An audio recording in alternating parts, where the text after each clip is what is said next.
Alright, here we are at the studio for Brass and Woodwinds. Welcome. Okay. I'm Rob.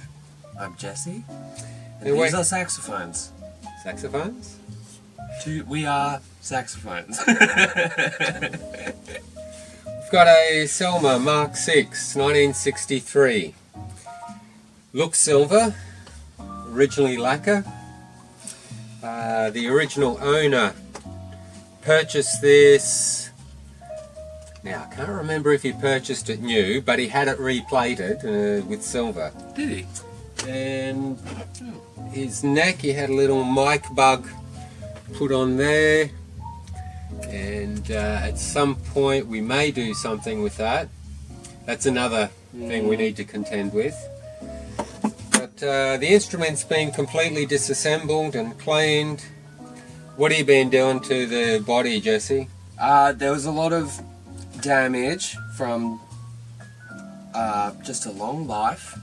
What was there? There were a lot of dents up in the top area of the bore. Up in this area, was it that one there? I can't hardly see it now. Oh, thank you. So Jesse's got some nice dents out of there.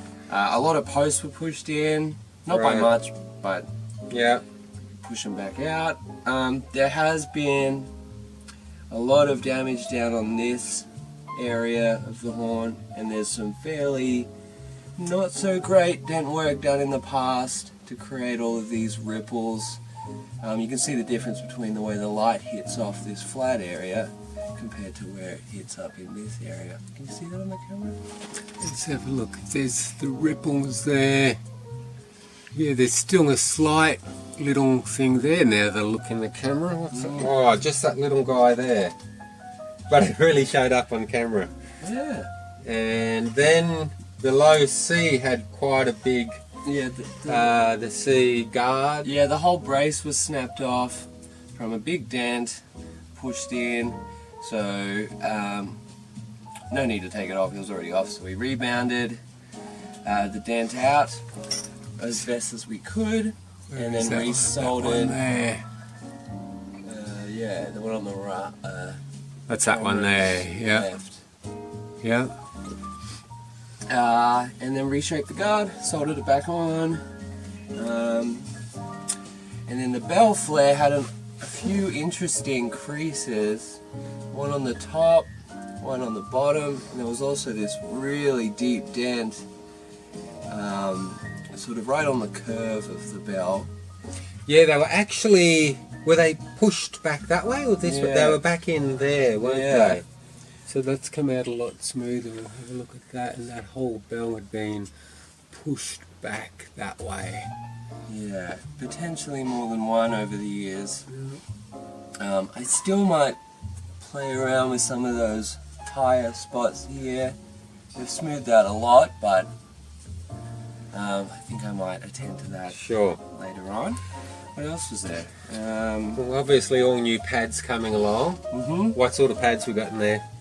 I think they're just standard black roux pads, right? Yeah, from, what's his name? Music Medics. Sax Gourmet Music Medics with metal resonators. Are they domed ones, those ones? I believe so. They're still corked up. Yeah, we got a few more to go. Yeah, lots to go. I like to do the top and bottom stack before anything else and regulate it and get it feeling nice, get the key heights level, and then do everything around it. And yeah, sorry, at the same time we're doing this one, you've got this customer's Buescher. Right, so this one was quite tarnished everywhere. It's got the beautiful frosted finish on the body with the shiny keys, which is really nice. Just give us a close-up of that one. You can see the greens there. Yeah, nice.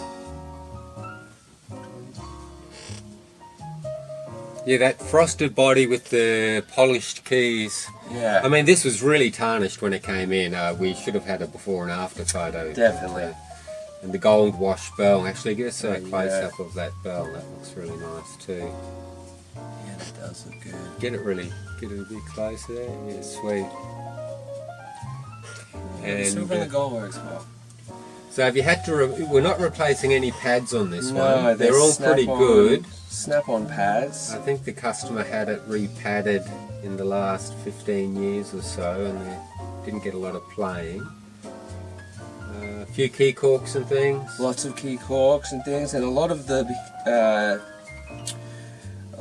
rods were bent. Compared to other saxophones, they don't normally have such a long rod, especially for this these bell keys. Normally they're held by pivot screws, like the C sharp will go there, but these have long rods going through, and as soon as it takes a little knock, which you can kind of see it has, those can get bent and cause all sorts of dramas to fix. Nice. Well, But it's coming up very well. Freely now. They are moving freely now. A lot of regulation to go. I made a very big mistake and accidentally snapped one of the screws. And normally we don't freak out too much about that because it's quite easy. But this particular brand, for some reason, they thought they would make it really difficult and have little screws on the end of the springs. So every spring is actually screwed in and not just held in permanently. And they are called? Norton springs. Norton? Who's Mr. Norton? Well, I'd like to know. I've got a lot of questions for him.